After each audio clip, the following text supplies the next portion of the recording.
That Washington football team is really fucking good. Everything we do is going to be about winning. Okay, we're going to learn to do things the right way, and that's the only way we're going to do them. Because if it doesn't help us, we're not doing it, man. That's just as simple as it gets. Win the Super Bowl. That's I mean it, too. You know, one of the things that the only reason you become a head coach in this league, in my opinion, is to win. That's it. That's the bottom line. If you do it for any other reason, you're wrong.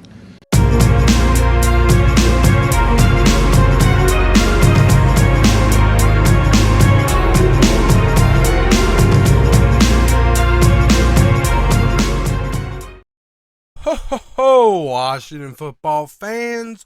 Welcome back and Merry Mockmas. I know I'm a little late, but it's the holiday season. Have a heart.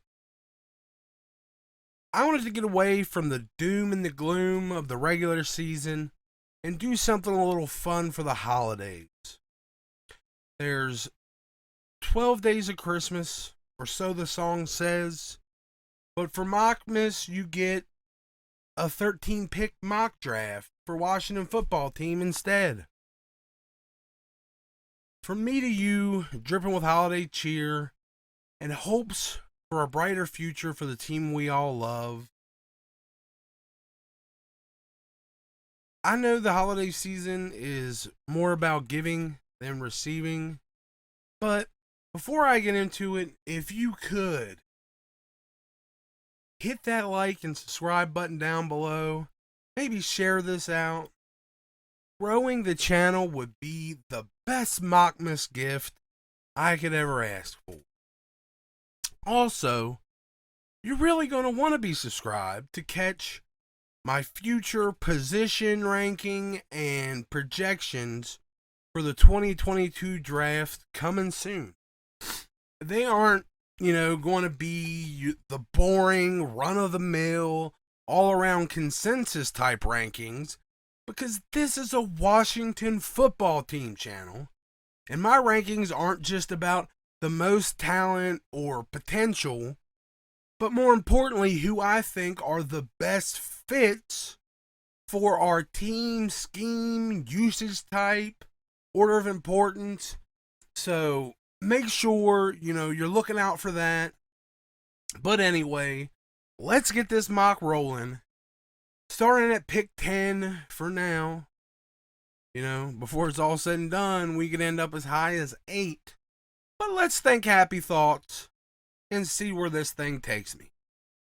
Once again, using PFM Mock Draft Simulator because it offers you trades, and I like that. It's more realistic, like the team's calling you up, begging for that pick. You don't have to make, these scenarios where you make the picks. I like this a lot better.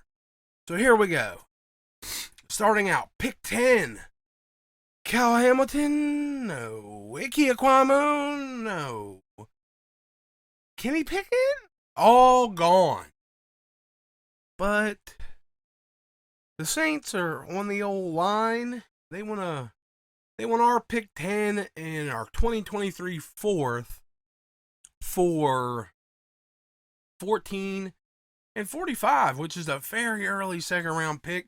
So this is what we're going with. We're trading back with the Saints to 14. It's only, 4 picks here. It's fine. Damn.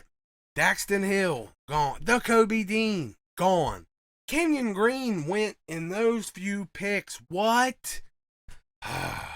So, the Titans are on the line.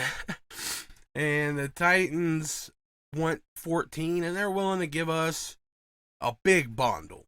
They're going to give us 26, 90, 128, 2023 third and fifth. I got to go with that. Yeah. There's nobody really here that I would. This is kind of like the wide receiver range. Outside of Drake London, he's already gone. I don't think, we're going to go back to 26. Now, we hit 26, and I'm thinking, like, Sam Howell right here would be pretty good. But the Chiefs are on the line, and they're offering 31 and 63. And there are really no quarterback needy teams between 26 and 31 here. So, barring somebody hopping up and taking him, I actually feel comfortable with rolling the dice and trading back here. So let's go ahead and do that. And we're back to 31. Sammy's still there. At this point, the value is too good to pass. Quarterback Sam Howell from North Carolina. We get an upgraded Heineke, maybe possibly an upgraded Baker Mayfield. I think, he's a lot like both of them. Not as fast as Heineke or quite as slippery, but built like a running back and has, running back like contact balance. He can be he can escape danger and make something out of his legs, but his arm and decision making are the real upgrades over Heineke. Hal can put it on a rope 40 yards down the field to the opposite hash. He can drop it in a bucket 60 yards down the field so that the wide receiver doesn't even have to break stride. He already has a lot of experience doing that, very thing with De'Ami Brown. So he'd be bringing that chemistry to the team, with him. And he must have had an Uncle Ben just like Spider-Man to tell him, just before this season, with great power comes great responsibility. Because he's shown this year, with a lot less talented wide receiver group around him, that he doesn't have to completely rely on the deep ball just because he can. He's developed all the other clubs in his bag too, showing a good ability to put touch on the ball when needed and to rifle it into tight spaces when it's time for that too. He also had to be the guy for his team this year. After they lost so many weapons in the draft, he didn't have much to work with, and he actually did really well in being that guy, Not as well as Kenny Pickett, I think, but Howell is a bit more physically gifted than Pickett, in my opinion. He's not a guy I would go after with a top 20 pick. I think he still has some questions when it comes to his pocket poise and the way he deals with pressure, but he's a guy I would not mind. I would not be mad if we picked him up after a trade back, or, best case scenario, he's sitting there at 41. Even in a scenario like Lamar Jackson or Montez Sweat, we give away just a little something, like a extra second round the following year. I wouldn't be mad at that either, to trade back into the first and get him. But it definitely beats, trading away our future to move up and get him. I'd much rather be in a situation trading back up with a little bit later. And here, we were able to get our quarterback of the future while actually gaining draft picks and trade backs instead of losing them with trade ups. This is a situation where De'Ami Brown would be pumped because he'd know that his target share was about to go through the roof. Moving back, watching the names tick away, going back to 41. I'm just praying my guy Brandon Smith from Penn State will be the... Damn! Pick 39, the GD Jets. Jets grab Brand. Screw it. I'm rolling the dice. The Dolphins want to trade. They want us to go back to 48. They're going to give us pick 99 to do it. Let's do it. We still got 45 anyway. Roll the dice, trade back. We're back to our other pick we traded back to, 45. And holy cow, look who's still on the board. Roger McCreary from Auburn. I know a lot of y'all might think this is crazy and that McCreary won't make it this far, but the cornerback class, the edge class, even like the tackles, offensive linemen, like these classes are packed to the gills. And some of these guys are going to get pushed down out of the first round. That's why I traded back a few times, to pick up extra, second, third round picks, because there's going to be, a lot of talented players pushed down. And, I skipped over some players. I even considered picking guys I liked just because I knew the value would be here in the second. And this cornerback class is packed. And there's a ton of hyper athletic, good size, man-to-man cornerbacks in this draft. And those are the type that really get coveted the most in the first round. McCreary's no slouch in those departments, but he is the best zone cover corner in the draft. And he fits what we do perfectly. Amazing to get him here. Now, developing him to take over as our number one for William Jackson III and to pair him with Ben St. Juste for our future would be amazing. Great pickup. We don't have to go far for our next pick, that 48 that we traded back to in there. Safety Jordan Battle, Alabama, another guy that has, first round potential. A lot of people see him as a first rounder, but this class is packed. And if Kyle Hamilton had been on the board at pick 10 and I had missed Daxton Hill on my first trade back, we wouldn't be having this conversation. But the fact that many people, including myself, view Battle as the third or even fourth best safety in this class is just a testament to how insanely good the other guys are. Because Battle is an absolute monster.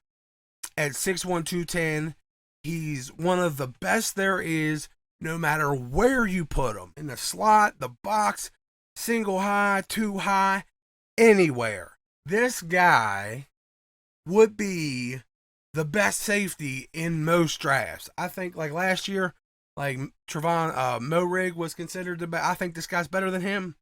I think most years, Battle would be the best safety in the class. But this year is crazy. And so he's super smooth and agile in coverage. He's got top tier speed. And those two things together make him very sticky when he needs to be in man coverage. He's altogether smooth and explosive. Like I said, he's a high-end athlete that's going to test insanely. Along with that, he's big and strong enough to shut down the run, fight his way through traffic to get to the ball carrier. But his best asset, in my opinion, might be his instincts and football IQ. The guy was good at making pre-snap reads and getting his teammates into place. And before the snap, he's got great play rec. He's got great reaction speed and instinct. And just a great ability to read the quarterback and get to where the ball's going before it does. Honestly, this was kind of a coin flip between him and Nick Cross for me. Because Nick Cross has got that added, hometown value for me. But Nick Cross also is going to test out even freakier as an athlete, I think. But Battle is, I believe, the smarter pick because he's just farther along from a play recognition, quarterback reading, X's and O's standpoint. And I think he's more ready to step in and hold it down over the top right away. Plus, it was a chance at something different from my local draft mock. And I did that and went with something new unless the value was crazy and it just couldn't be helped in this draft. I tried to take the side of something new, but you'll see a few times here, those local guys just win through. But yeah, Jordan Battle. Already our secondary looking crazy with McCreary and Battle. And then 63, moving back to 63, we got offensive tackle Sean Ryan from UCLA. This is another guy that could have, like, it's viewed as a first rounder that's going to get pushed down because of a good class. Big, strong, athletic, and shockingly agile for an offensive lineman his size. He's a great finisher with a great motor, and it was not surprising at all to see this guy more than 10 yards down the field, you know, throwing blocks, getting out ahead of his running back, and just going. It was very common to see that happen. Just turn on the tape, you'll see him do it several times a game. You know, some people have him as a first-round offensive tackle, but I think he's just as likely to make it into the second round as Cosme did last year. Like, I think they're kind of a similar prospect, but Cosme has more tackle traits, in my opinion. And that's why I honestly looked at, you know, Sean Ryan as a better fit at guard. I think he is the perfect replacement for Brandon Sheriff. Sheriff himself was an offensive tackle coming out, transitioning into being one of the best guards in the league with us. I think we could plug Sean Ryan right into Sheriff's spot, and we could end up with prime, injury-free Sheriff play right out of the gate. So, second year in a row, we steal, you know, what ends up being a day one starter on the offensive line in the second round with a serious athlete and a serious boost to our run game. Going down to 74. Speaking of serious boost to our run game, Kyren Williams. Sorry, I had to take a drink there. Kyren Williams, running back, Notre Dame. J.D. McKissick. Some people might cry about going running back this early. Shut up. Our run game's important. J.D. McKissick's contract, like I said, it ends this year. Even if we do bring him back for another year, I think we've seen how important the run game is to our ability to win games. It would be in our best interest to keep more than 3 backs on the roster. And in doing that, we need to bring in quality guys, you know, that it lets us keep everybody healthy and fresh with a solid rotation that doesn't have a noticeable drop-off from back to back. Like the Browns or the Patriots situation. Like, it doesn't seem to matter who they put in. Part of that is definitely because of how strong the offensive line are, but we're building towards that too. But it's also about how talented the backs are. So you got to get the high-quality backs to go along with it. It might hurt fantasy owners' hearts.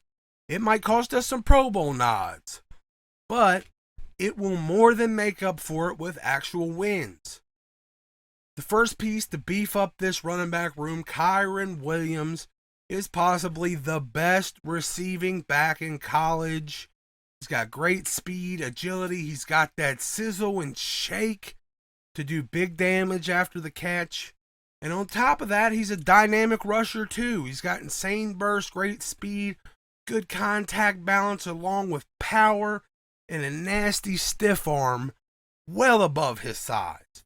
I mean, just look at him lay that healing hand on that defender and just Benny Hinn him right there. Look at that. Also, at only 5'9", 200 pounds, he's a very solid pass protector. He does all the things McKissick does well, with a bit of a boost in the athleticism department.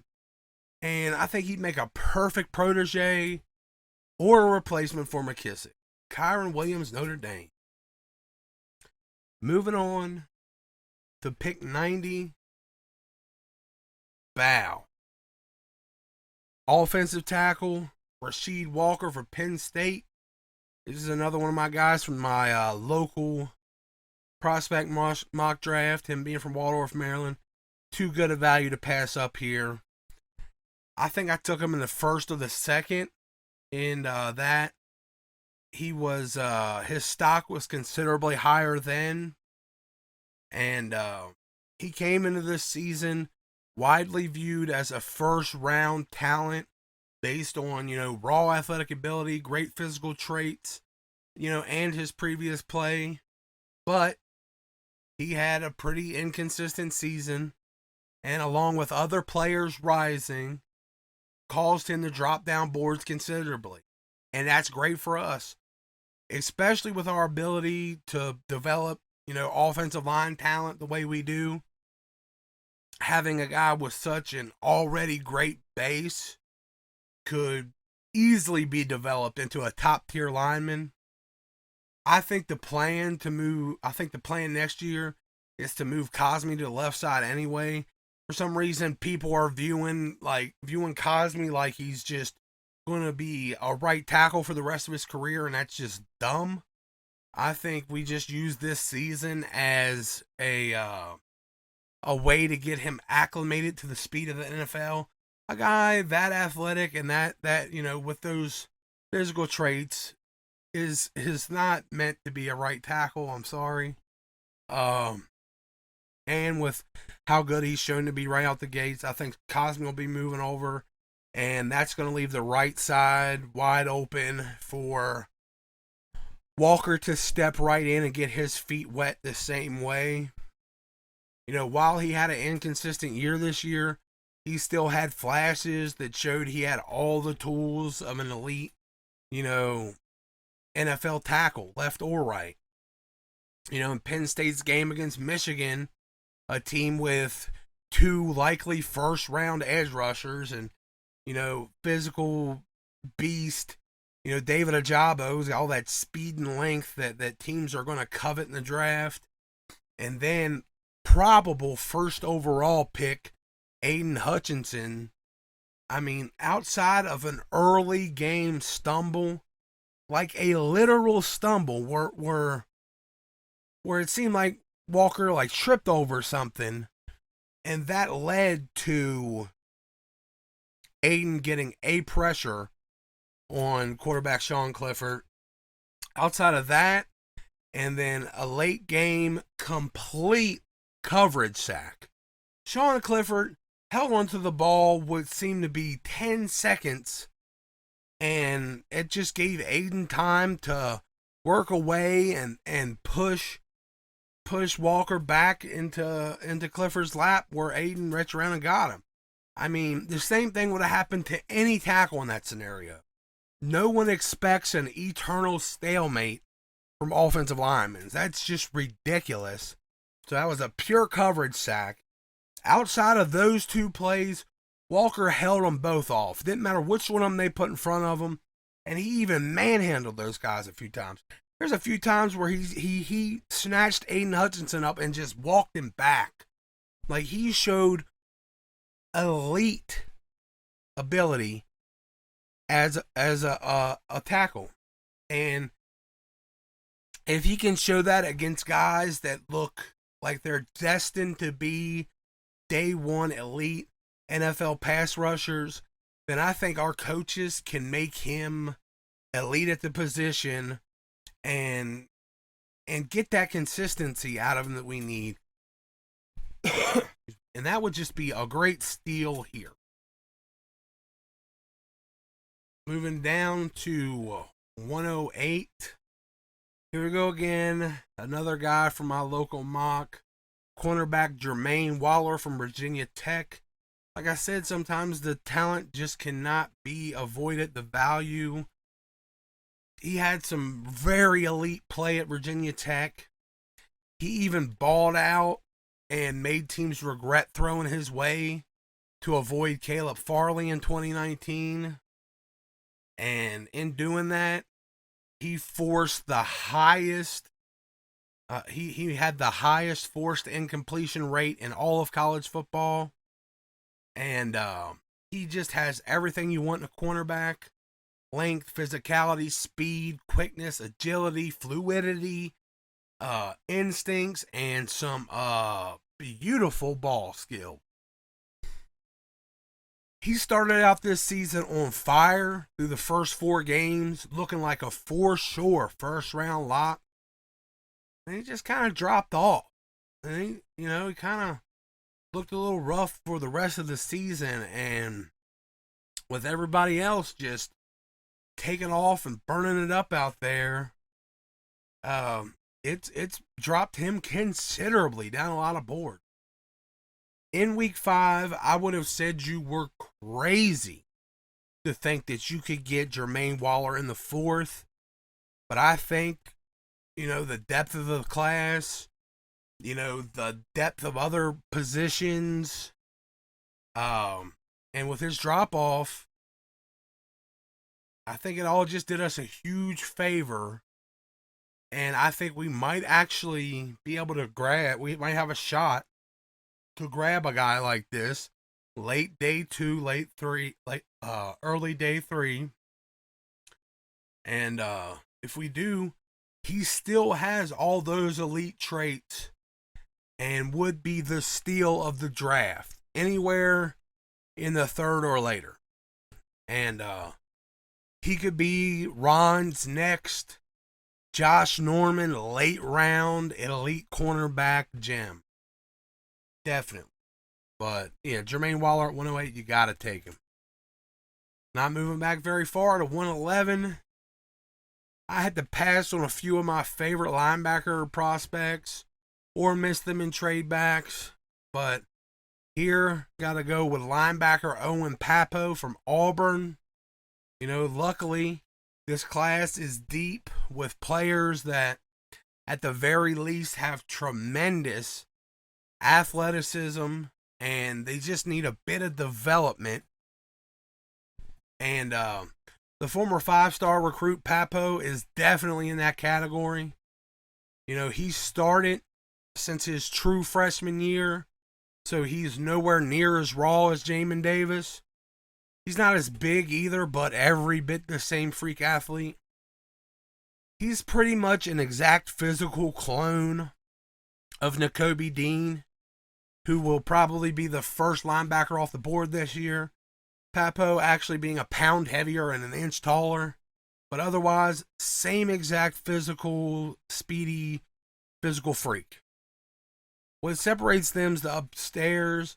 Dean's shown better instincts, play rec at this point, a little more tenacity, and he really took off this year. While Papo got injured 4 games into the season and never really got going, going into last year, I loved JOK. I thought he was the best thing ever. But then, as we got closer to the draft, with Isaiah Simmons doing poorly last year, stuff like that, I mind-fucked myself and started to question, his ability or the ability of, a player that small to translate to the NFL. So I kind of steered away from JOK going in there. And he proved me wrong hardcore this season. And I think a guy like Papo, who's a similar size, but even a more freaky athlete, could offer a lot of what, makes JOK so special. He's got great speed, agility, lateral movement. He's got arms a lot longer than they should be for his size. And along with his, he converts speed to power, uses it to stack and shed very well for his size. And he gets into and out of blocks very smoothly. He's got a great change of direction. He does it with ease. He's got great hips. He's got good explosion to cover distance. Along with all, that he's shown off athletically, he's shown enough flashes of good instincts and quick reading and reaction that I think he could develop into a great piece of this linebacking core, especially with our desire to play nickel as practically our base. We need these speedy sideline to sideline guys for that to work best. You know, he's got question marks because of his size and possibly his injury this year, even though he was able to come back and play a game after that. But not getting a real chance to show off his development, he's definitely going to take a tumble down boards, especially with some of the really great linebacker options in this draft. And he's just the first of a few badly needed dart throws at the linebacker position in my mock. You know, grabbing a physical upside freak to develop is way smarter in the 4th round than 20th overall. I'm just saying. Then we move back down a bit to 160. And at 160, going right back to linebacker, going right back to Auburn with Owen Papo's teammate, Zacoby McClain.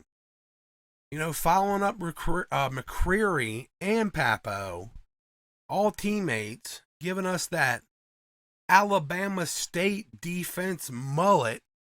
Bama in the front, Auburn in the back. You know, and following the trend of safety-sized linebackers being the thing that succeeds most in today's passing game, and doubling down on sideline to sideline monsters. You know, Landon Collins showed how well these types work on our defense. And with him again struggling to stay healthy, this lets us take another shot at getting younger and cheaper at that position. Maybe saying bye to Collins.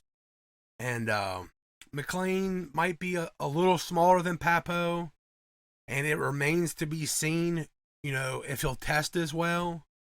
But he certainly flies around the field. He has plenty of speed, along with what I think might be superior instincts, at the very least, superior reaction to Papo, and a nose for the football. And McClain is factory set for violence. So he doesn't have to wake up and choose it.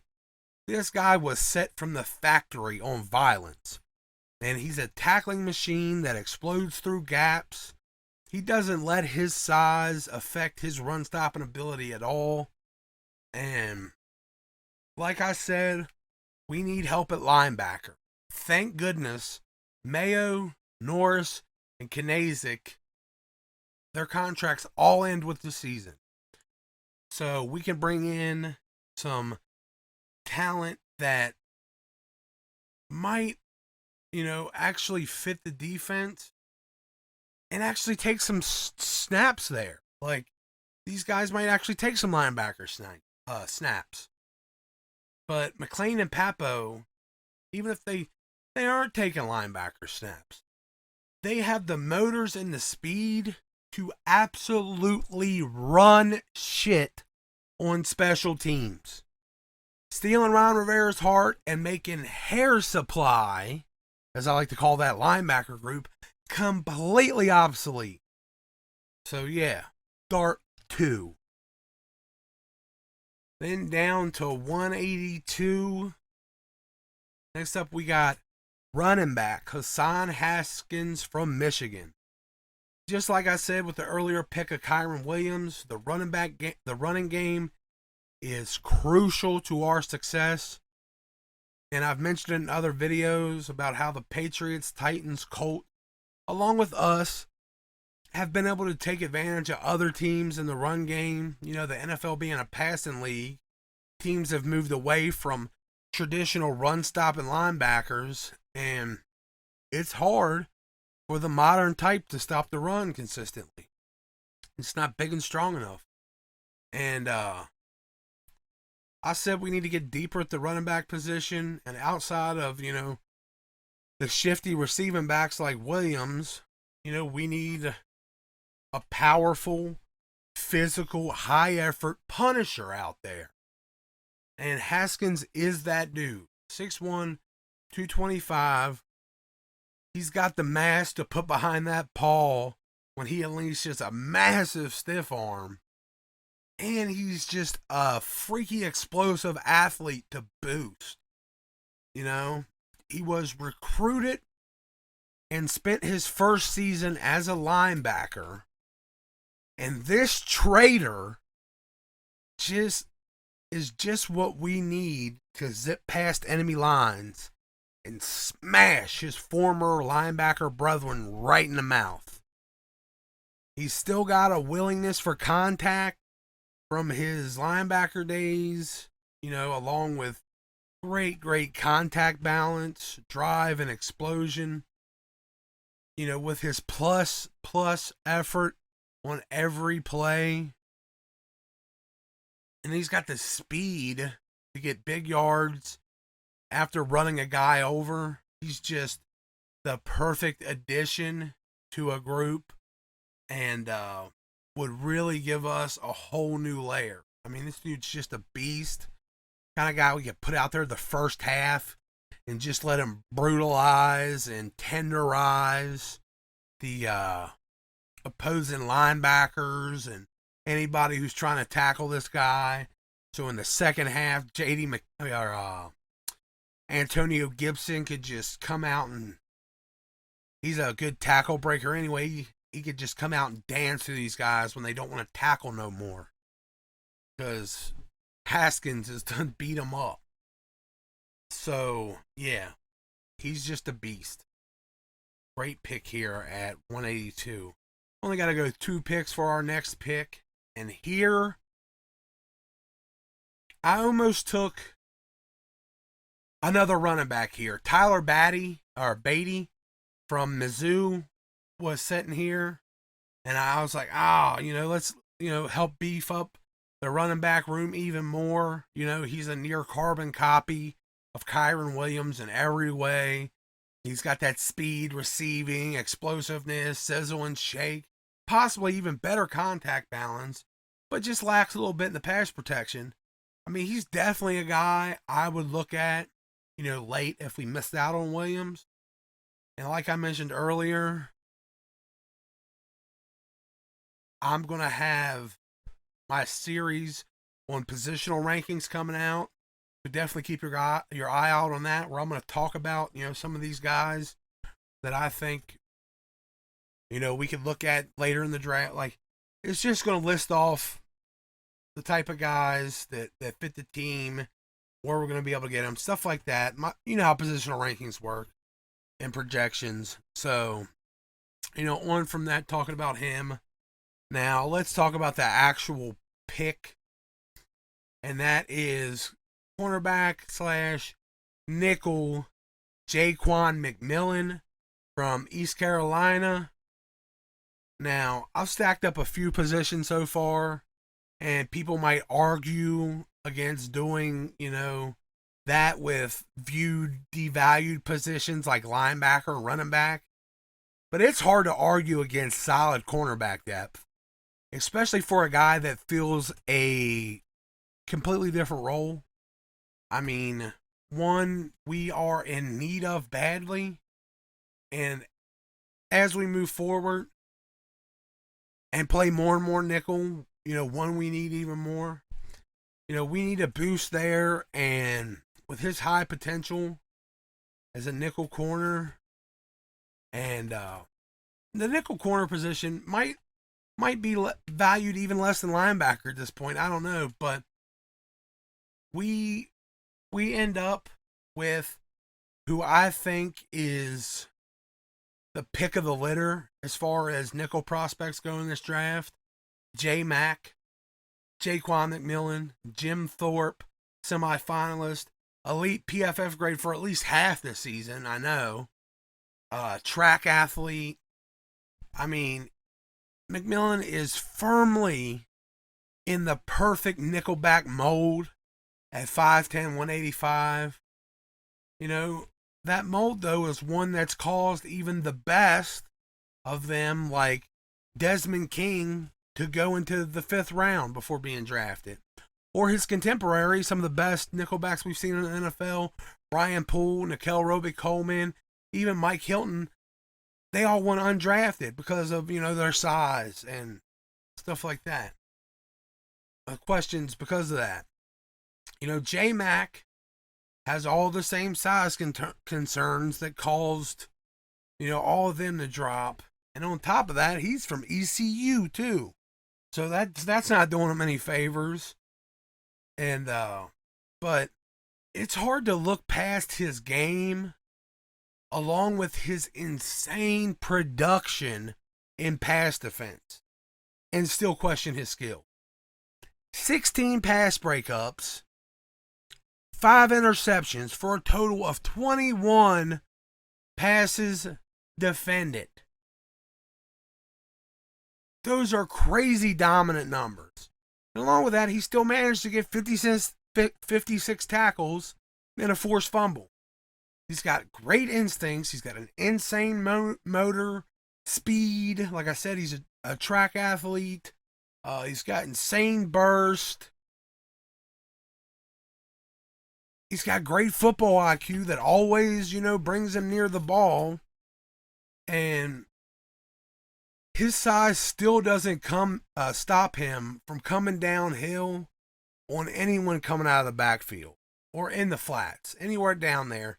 Try to throw a little bubble screen out. He's ready to come down, smack you in the mouth. Everything he does with absolute max effort on every play. And he even has a bit of a knack for making turnovers when they need him the most. He's got some game-ending interceptions. He's all over the field, but mostly plays outside. And he dominates there, even at his size. And in the words of his coach, he's a dog in the slot. And that's where I think he'll shine for us. Walking away from this draft with an insane haul in the secondary with 3 quality cornerbacks like this would be amazing. And honestly, this, Jaquan McMillan in the slot, even though we got a homer and we got a guy that was projected as a first rounder, I would be really excited about McMillan. He's kind of like, in my opinion, like a Jimmy Moreland 2.0. Next pick, on back to, not far back, to 188 again. It brings me back to the linebacker group just so I can keep pace with the corners. We got 3 corners. We got to have three linebackers here. Ellis Brooks from Penn State, 3 times the charm. Also from my local draft prospect video from Mechanicsburg, VA. Man, this guy's getting no love. Even for me, really. Like, I'm kind of been, like, his teammate Brandon Smith's kind of been my draft crush. And, he's been my favorite guy in the draft at the linebacker position. But I just missed him before I picked McCreary. And like I said, I've been gaga for Smith since last year. But diving into the games this season to watch Smith, you can't help but notice Brooks literally everywhere. I don't think he's quite the athlete of the first 2 linebackers I picked here. And he's not as big as Smith. But he's already got more bulk than the other guys. I mean, he's 6'1", 240. And even at that size, like I said, he was all over the field. Everywhere. Everywhere making tackles and just harassing anybody had anything to do with the ball. Quarterbacks, running backs, tight ends, he was on you. Anywhere, all over the field. Like, anybody that came over the middle, he was coming at you. This guy is an animal. Now, because, like, as you might deduce from that, he has great instincts, great play rec, explosion, and a motor that the kind of stuff you look for in a linebacker. Like, his motor is crazy. And he's got the power to drive a ball carrier right back, through a hole when they meet head on. And he's just the thick middle section that perfectly complements this trio of linebackers I've taken here that would really, really, really help bump us up. Him being pick 12, Mockmas being 13 pick event, we reach our last, certainly not least. I think this brings me to 4 players from my local mock. Once again, I had to get another one. Our Josh Pascal from Kentucky, defensive lineman. Our D-line got freaking battered this year, and injuries along with protocols. It was even worse for us, with guys missing games. We got great play out of 5th and 6th stringers, but we really don't have anybody on the team anywhere close to being able to fill in at even a 2nd string version of Jonathan Allen and everything that he does for the defense. I feel like Settle gives you a solid guy to step in for Penn and to spell him, or in case of injury, step in for him. And Ioannidis, I think, fills a completely different role. He's just an extra pass rush specialist to put in next to Penn. But there's no real backup to what Jonathan Penn does for the team. This season, he came in crazy good shape, and he's playing closer to like 270 than 300 pounds this year.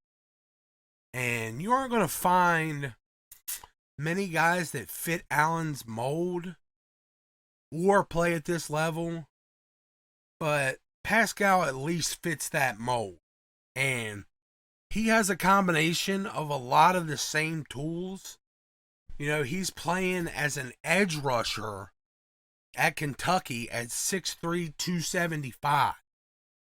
And he's being looked at as an oversized edge rusher or a guy that's going to have to play 3-4 defensive end in the NFL. Which, if you remember, is where Allen started out for us. Playing a 3-4 end before, making him move to 3 tech in our 4-3.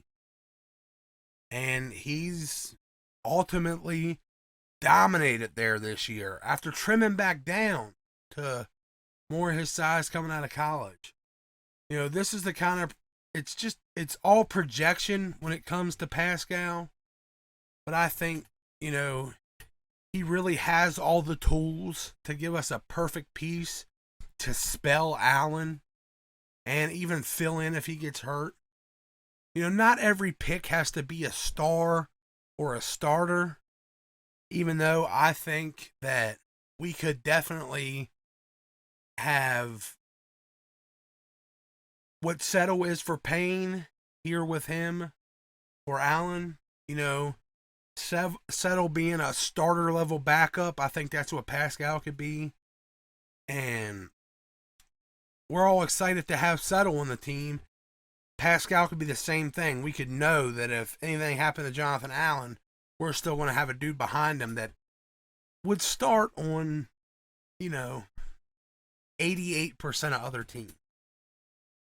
Sadly, we could lose Tim in free agency. So I think planning to maintain that depth on the D-line is very important.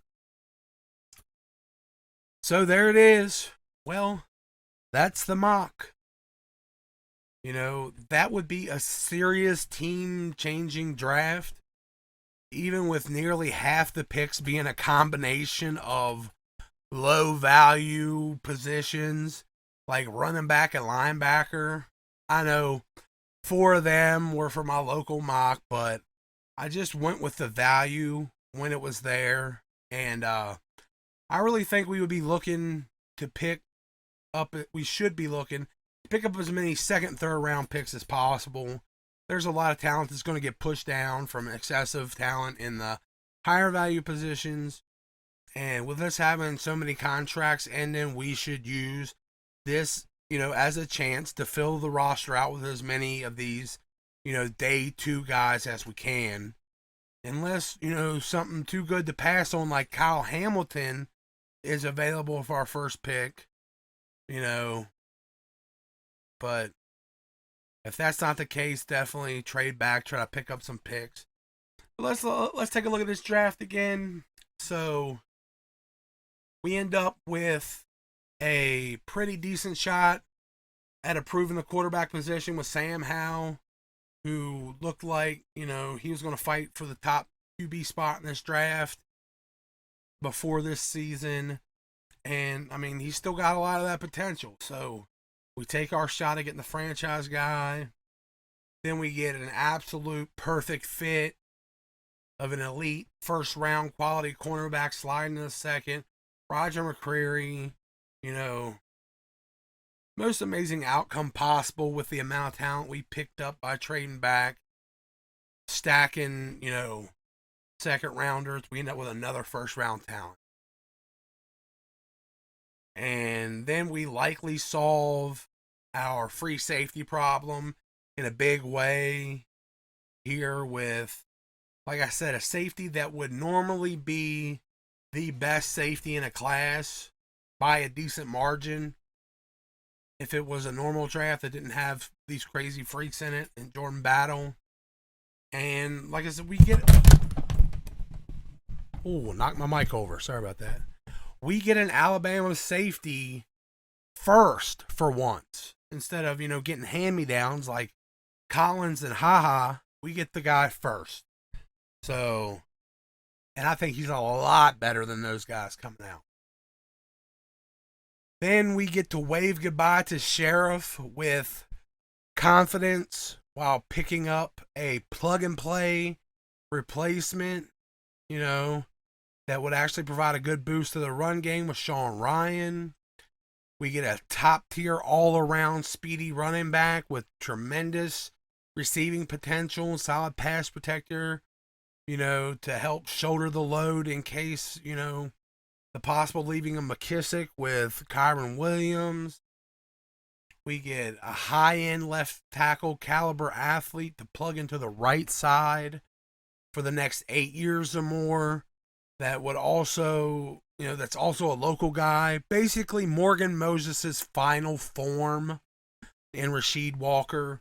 An absolute steal to add more talent to the secondary that stepped up and found itself late in the year. Jermaine Waller adds elite ball skills and game-changing takeaway potential at the very least. So he gives us an answer to Diggs in Dallas. But Waller, I believe, has more elite shutdown potential. Then we get back-to-back speedy, modern nickel-type linebackers from Auburn with athletic freak Owen Papo and violent, scrappy Zacoby McClain. They both have high-end potential. And I think, they add 2 guys that would fly around and make plays. A lot like how Landon Collins has at linebacker. Giving us security to move on from and save a bunch of money with Landon Collins. Their speed and motor also lets us easily cope with the loss of the scrubby group of special team part-time linebackers that was Jared Mayo, Kanazik, and Norris. Sorry, no offense, but God, get some real talent at the linebacker position. We do it with this. And then I came back here and diversified our running back group with a sorely needed, powerful bruising back, and former linebacker Hassan Haskins that just gives us an extra wrinkle in the run game to go in and, like I said, batter up the rest of the small, speedy linebacker types in the NFL and soften things up for Antonio Gibson. And then the pick that I think could possibly be the Cameron Curl of the draft. Late in the draft, not much hype, but I think Jaquan McMillan is going to shock whatever team is lucky enough to get him, especially if they have the slot in mind.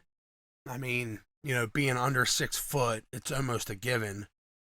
But I would love it if we were the team that ended up bringing him in. Like I said, I think he's got the ability to shock people and be like I said, the Cameron Curl of our draft class. Then right back to the linebacker position. We need to build the group up, and here we add another high motor, good instinct tackling machine with some actual beef to stack and shed against the run with yet another guy from my local draft in Ellis Brooks. This is a guy that I think will far outplay his hype once he gets into the league. And I'd be happy if we snagged him late. And the last pick of Mockmas, we have,